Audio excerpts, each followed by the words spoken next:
Astronomers regularly discover new exoplanets, and at this point have already discovered several thousand, many hypothetically suitable for life.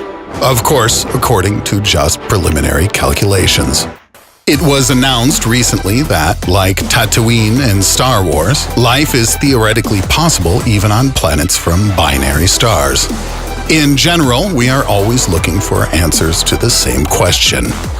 What makes a planet habitable? And what exactly is necessary for the birth of life on some strange, godforsaken world? But I'm wondering, have you ever thought about how to extinguish this very same life? What cataclysms can return a planet to the state of a dead orb in space? How tenacious is life on a planet? The Earth has suffered at least 5 periods of mass extinction during its lifetime. Fear factors also exist on our blue planet today. Catastrophic climate change or nuclear war could destroy, if not all living things, at least most of the diversity of species on the planet.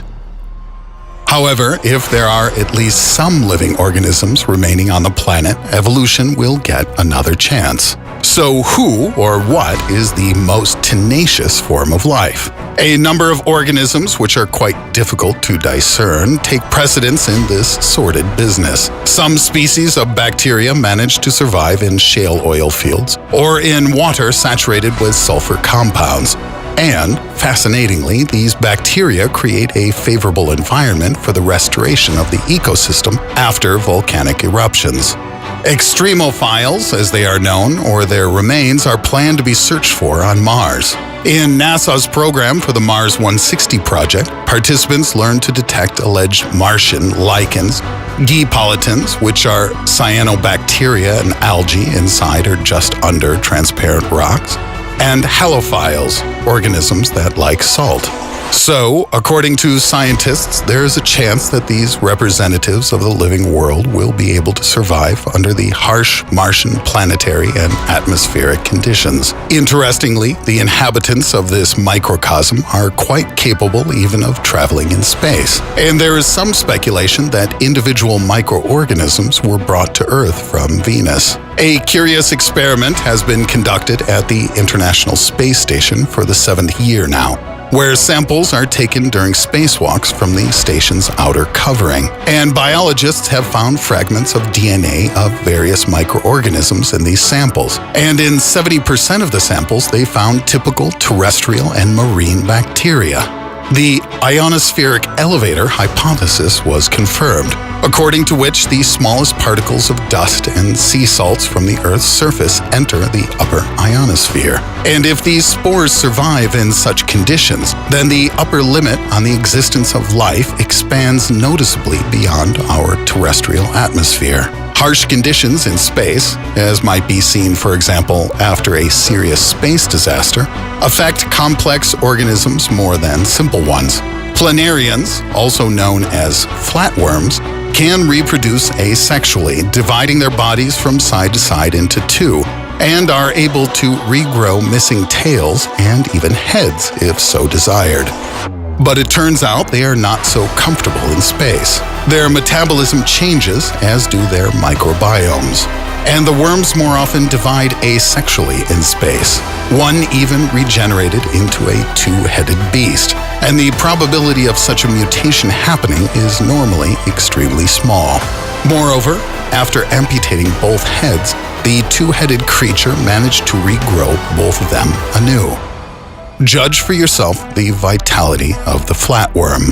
But are there any absolute champions in this matter of ultimate survival under harsh conditions? Yes, there are.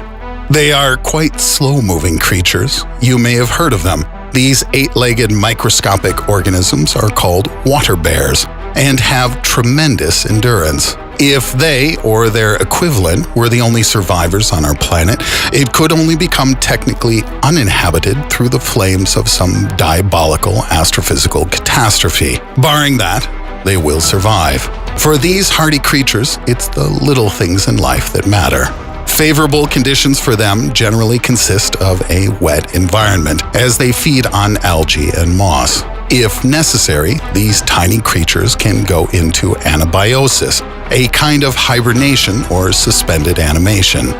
They shrink, and already their bodies are quite small, only up to about 1.5 millimeters. They then draw in their limbs and turn into a sort of barrel shape with a wax-like coating.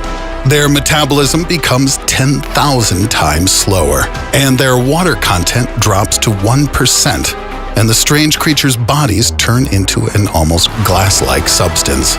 In this state, they can survive almost any environment. They simply don't care. 68 degrees Fahrenheit for 30 years? No problem. Water bears can exist in liquid oxygen at minus 379.4 degrees for 8 hours, or in liquid helium at minus 422.6 degrees for 1.5 years. An hour in boiling water will kill most germs, but not these babies. They survive just fine. These survival champions could also exist on the most hostile planets. They can take pressures of up to 6,000 atmospheres, survive in hydrogen sulfide, and breathe in an atmosphere of pure carbon dioxide. Half of the individuals survive blasts of X-ray radiation at the equivalent of 1,000 times the fatal dose for a human. Even irradiation with ultraviolet rays in open space won't kill all of these amazingly resilient creatures. There were some water bears who passed even this particularly nasty test and came out of suspended animation and later gave birth to offspring. Naturally, these tenacious creatures are quite widespread on our planet. There are more than 1,000 different species that we know of, and each have adapted to different environmental conditions. Some live on the edges of craters of underwater volcanoes. Others survive at the bottom of the deepest places in our oceans. If there were a cosmic catastrophe that tore off the ozone layer from the Earth, these slow-moving water bears at the bottom of the ocean will survive, covered by water. So, what could happen to our planet that would kill even the water bears? One possibility would be a rise in the temperature of ocean water to the boiling point, but the amount of energy this would require is enormous. At our modern levels of production, the amount of energy that we produce would only be enough to boil the oceans after about 1 million years of continuous output. But there are astrophysical events that could do the trick. A collision with a large enough asteroid is one such event. A nearby, relatively speaking, supernova explosion would be another, or a powerful burst of gamma radiation from some proximate galactic event. Giant asteroids have occasionally collided with our planet throughout its cosmic history. However, according to the latest data, no more than 17 objects of suitable size, if we consider Pluto and Eris, exist today in our solar system. Fortunately, their orbits do not intersect with the Earth's, and the smaller asteroids simply do not have the destructive energy in the right amount. If we analyze the probabilities of collisions with the Earth of asteroids in the past, it turns out that the prospect of a giant asteroid colliding with the Earth that would be able to burn up everything down to the last microbe doesn't happen more than once per 100 quadrillion years. And this is longer than the age of the universe. So, in general, the probability of such a collision is exceedingly small. Things are a little more possible regarding supernova explosions. At the birth of supernovas, more energy is released than would be needed for boiling our terrestrial oceans. However, most of that energy is lost traveling over huge distances. A potential supernova star that would be dangerous for the Earth should be a maximum of about 0.013 light-years away. The nearest star to our Sun is Proxima Centauri, and it's at a distance of 4.25 light-years from us, and so is not suitable for the formation of a supernova which could wipe our planet clean. In the galactic center, there are far more stars, and the distances between them are much smaller. Fortunately for us, they are far from our solar system. But even there, such star-to-star sterilization occurs no more than once per quadrillion years, which is, again, far greater than the age of the universe. So, finally, we're down to bursts of gamma radiation. This is when a huge amount of energy is focused into narrow beams of radiation emanating from the poles during an explosion of cosmic objects. Such diabolical, hellish rays can destroy life on planets like ours under several conditions. The source should be no more than 42 light-years away, and the planet must win a lucky ticket in the death lottery and be in the path of the ray. The probability of such a coincidence is extremely low. So, again, we can sleep peacefully. Gamma radiation is unlikely to sterilize the Earth, at least in the next few billions of years. In general, space events do not threaten earthly creatures. The probability of their occurrence is quite small, so life on Earth has every chance at survival until our sun explodes, which won't happen for about 4 to 5 billion years. There is another hypothetical possibility, that of a star collapsing near the orbit of a planet and the planet being thrown off into space. But most likely, even in this hypothetical situation, the slow-moving water bears, or their like, near volcanic craters would be able to survive. There would be a source of heat that would support these hardy creatures while the planet wandered through the cosmos, where perhaps it would be captured by another star's gravity and life would light again anew. What do we have in the end? Intelligent, highly organized life can be very fragile. Our biosphere can be reduced to almost nothing under the influence of cosmic factors, and most of what we call life would perish. But if we talk about life as a whole, then this thing, life, is able to adapt perfectly well. And if on some planet it once was born, then life is unlikely to ever give up its place.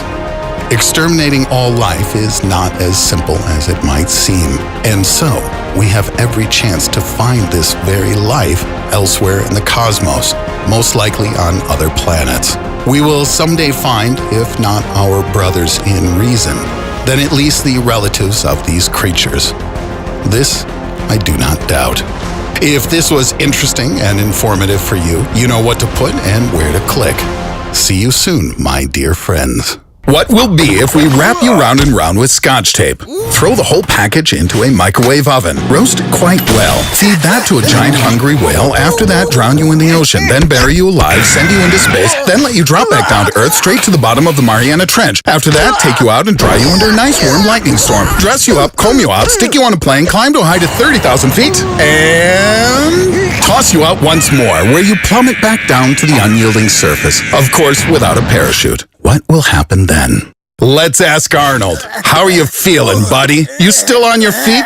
Well then, how about this? There's no time to explain. Just click on the link in the description and watch the first episode in this awesomely great new cartoon series, soon to explode across the entire damn internet. Come on, press the button. You can't resist subscribing to this channel.